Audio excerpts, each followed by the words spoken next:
Hi, this is Beth, and I invite you to Unity this Sunday, where we're going to be exploring following our guidance. And I have a question for you. How how much do you feel like you follow your internal GPS system?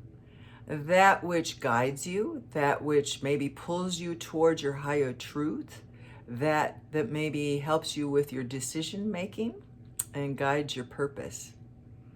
And so, in this talk, we're going to be exploring um, how do we cultivate that more, what may get in the way, as well as a dose of compassion and love towards ourselves, because we don't always follow our internal GPS system, and that may create more suffering for us also.